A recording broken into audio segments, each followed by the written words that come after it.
İran siyasəti ondan ibarətdir ki, İranın demək olar ki, bütün ölkələrdə bu və ya digər formada proksi qüvvələri var.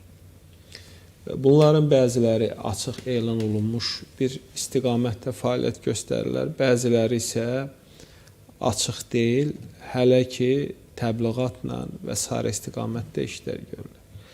Və bugün yəni İran Türkiyənin də daxilində çox fəal iş aparır. Azərbaycan da daxilində bunu etməyə çalışır. Rusiya da çox güclü formada bunu Azərbaycanlılarla edibdir. Gürcüstanda da edibdir. Gürcüstanda bu proses hələ də davam edir. Bəli. Yox, ümumiyyətlə Gürcüstan bizim orbitdən tamamilə çıxıbdır, tam İranın nəzarətindədir. Təəssüf. Bu qədər iddialı. Bəli.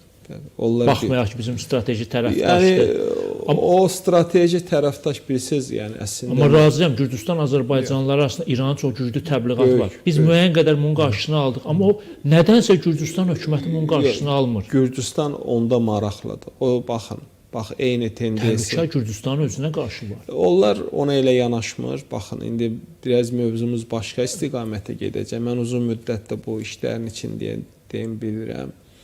Yəni Gürcüstan bu məsələdə maraqlıdır ki, İran orada güclü olsun və orada yaşayan Azərbaycanlılarla İranın, buradakı Azərbaycanlıların əlaqəsi kəsilsin. Marağı nədən ibarətdir? Maraq, yəni gələcəkdə baş verə biləcək təhlükələrdən özünü sığortalamaq. Yəni ki, oradakı Azərbaycanlıların... Amma bu Azərbaycan əleyhinə siyasət. Yəni bu əməldə belədir, sözdə fərqlidir. Amma sözdə biz yaxınıq, amma əməldə, yəni bugün faktik olaraq, yəni bugün İran, demək, İran Gürcüstanda çox fəal iş aparır.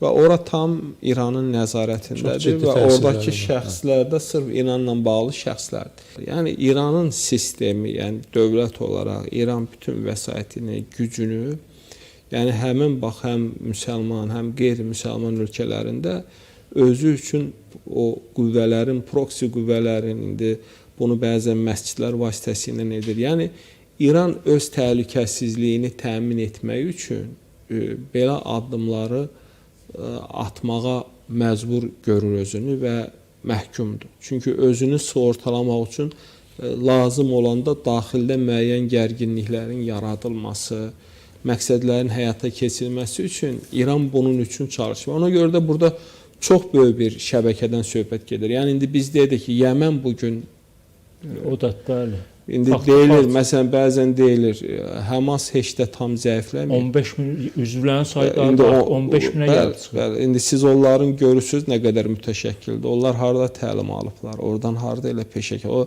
əsirlərin təhvil vaxtı görürsünüz. Halbuki İsrail ordusu girdi Qəzzəyə, bombaladı.